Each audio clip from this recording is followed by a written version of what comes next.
Salve, salve pessoal do canal Tudo sobre Umbanda, pessoal do YouTube. Pessoal, mais uma vez aqui, né, para a última etapa dos vídeos de sábado, respondendo as perguntas do pessoal aí que tem dúvida, tá ok? É claro, para participar do vídeo de hoje, comente usando a hashtag Umbanda na frente do seu comentário, tá ok? E outra coisa ainda, gente, para participar você tem que ser o que? Inscrito. Se você não for inscrito, você não participa. Quero agradecer a todo mundo também do canal aí. O canal chegou a 60 mil inscritos. Em breve estamos batendo 100 mil aí. Então vamos lá, pessoal. Ajude a divulgar o canal, que cada vez crescendo mais vídeos. E é isso aí. Vamos lá para a primeira pergunta do vídeo de hoje.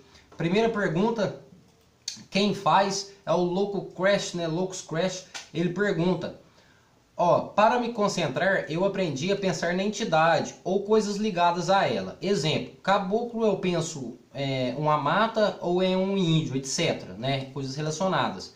Com Exu, penso em um cemitério ou em um homem todo de preto. Está certo também? Sim, está certo, Lucas Crash. Né? É como eu dei uma dica aqui, né, para um pessoal algum tempo atrás.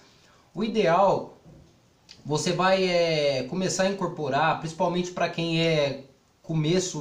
tá entrando na gira agora há pouco tempo e não consegue limpar os pensamentos. O ideal é o quê? O ideal, concentre nas coisas que são da entidade. Se é como você falou, se é um caboclo, pensa numa mata, pensa em um índio, né? Se é um baiano, pensa na Bahia, pensa nas praias e por aí vai. Fica fácil fica mais fácil para você ter uma incorporação melhor, tá ok? Então isso tá corretíssimo e é uma ótima dica aí pro pessoal que tá começando a incorporação agora, tá ok? Próxima pergunta, quem faz é o Adriel Almeida, né? Participou do outro vídeo, faz a pergunta: pai, se eu pedir para um Exu cruzar um anel, este anel tem a mesma função de uma guia? Sim, ele acaba em termos tendo quase a mesma função que uma guia, sim. Ou proteção, né?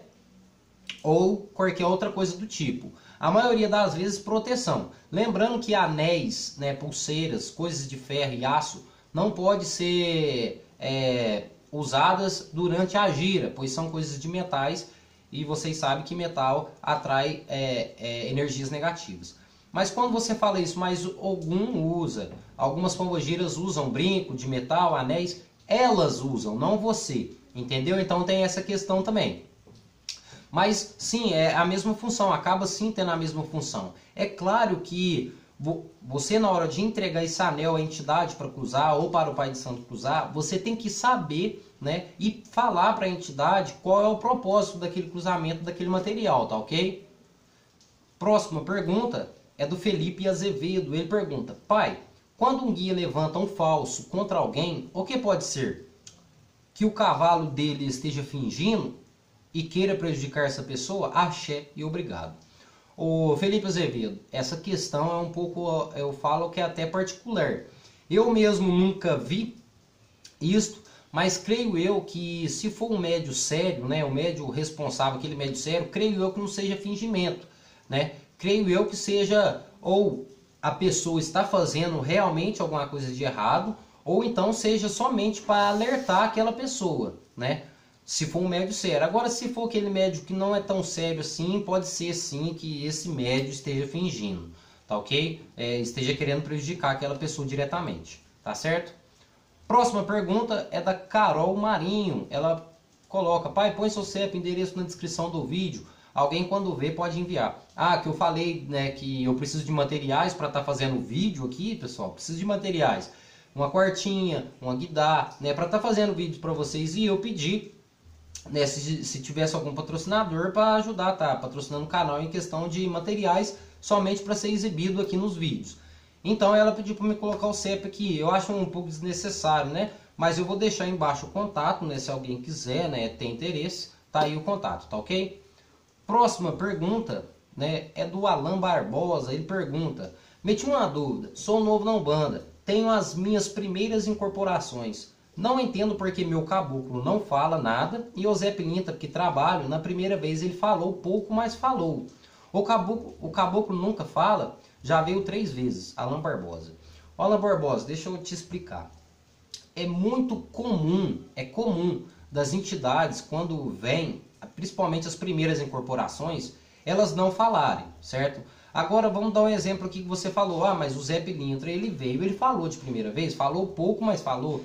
Então, algumas entidades, elas já chegam falando, igual o Herê, né, a Pombogira, a maioria dessas entidades, quando elas chegam, elas já falam, mirins, malandros, que no caso pode incluir seu Zé Pilintra.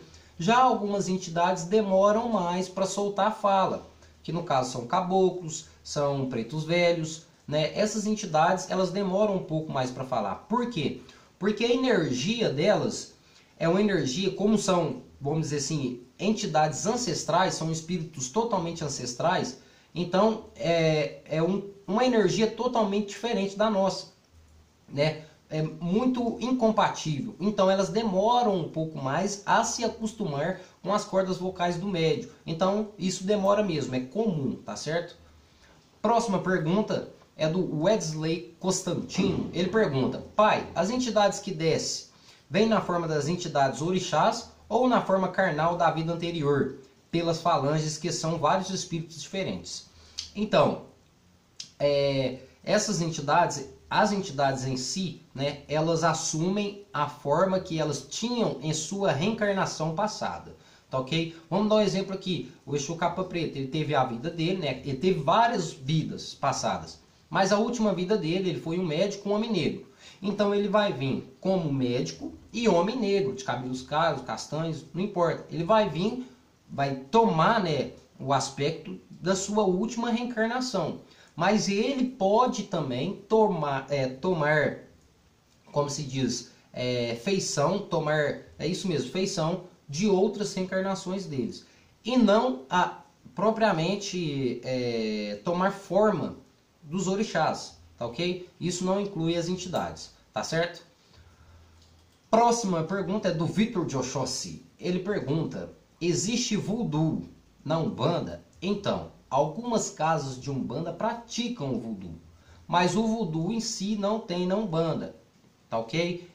A Umbanda mesmo, pura, não existe esse tipo de ritual, que é o ritual voodoo.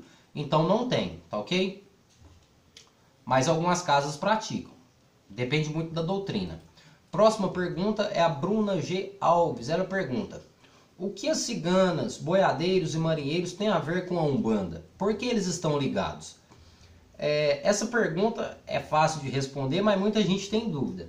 Então, gente, a questão de espíritos como gaúchos, baianos, boiadeiros, né? Até mesmo alguns caboclos, ciganos também, por que eles estão ligados à Umbanda? Primeiramente que são espíritos, e a Umbanda trabalha com espíritos. Então, todo espírito, de tudo quanto é forma, está ligado à Umbanda, ou religião que trabalha no meio espírita. Então, o que acontece? Eles são espíritos. Teve a sua reencarnação, mas ao desencarnar virou um espírito. Então, vai ter uma ligação com a religião que envolva a espiritualidade. Isso é comum. Não é questão da sua vida passada, não é questão da sua vida corpórea, não. É porque quando ele morreu, quando ele desencarnou, ele recebeu uma missão, independente se ele é um boiadeiro, um gaúcho, um baiano, uma cigana, ele vai vir na Umbanda, se ele recebeu essa missão, tá ok? Porque ele é um espírito, tá ok? E depois desse espírito virou uma entidade. Isso é comum, a ligação é por eles serem espíritos, tá ok? Próxima pergunta é do Felipe Azevedo. Ele pergunta: pai, fala um pouco sobre como se é feito o alvará de terreiro e me diz se é preciso ter esse alvará para tocar uma gira. Então, a questão está interessante, ô Felipe. A questão do alvará de terreiro, como é feito? Né? Na maioria dos casos é feito na prefeitura da cidade, né? Que é de acordo com a lei ou até mesmo no cartório. É cobrado uma taxa para ter esse alvará? Sim, é cobrado uma taxa para ter esse alvará, porque o seu estabelecimento ele tem que ser verificado, né? Isso eu não vou estar falando aqui todas as leis que estão incluídas, porque senão demora muito. É claro, tem que estar tudo especificado, o local tem que ser totalmente de acordo com a lei, né? Tem que ter, vamos dizer assim, a segurança necessária. E se é preciso ter esse alvará para tocar uma gira, sim, é preciso ter. Existem várias casas de Umbanda que fazem o toque, né? Que fazem a gira sem esse alvará. Mas pode dar problema se um dia, um vizinho reclamar do barulho, né? Pode dar problema. Se até mesmo os filhos da casa forem numa encruzilhada fazer algum tipo de trabalho ou uma entrega e houver uma briga ou então até mesmo uma intolerância religiosa, né, uma discriminação religiosa em cima desses filhos, aqueles filhos, por um certo, vamos dizer assim, então a questão desse alvará, o que acontece? Pode ser que, né, ocorra uma briga e você pode acabar, vamos dizer assim, quando for reclamar ou fazer um BO ou procurar a justiça, né, eles vão te pedir o alvará da casa que você frequentava e você não vai ter esse alvará, tá ok? Então o alvará é preciso sim, tá certo? Vamos lá para a próxima pergunta, né?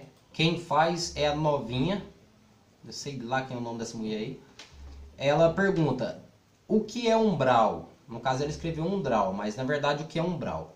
Então eu fiz um vídeo de perguntas e respostas também há um tempo atrás, falando sobre umbral.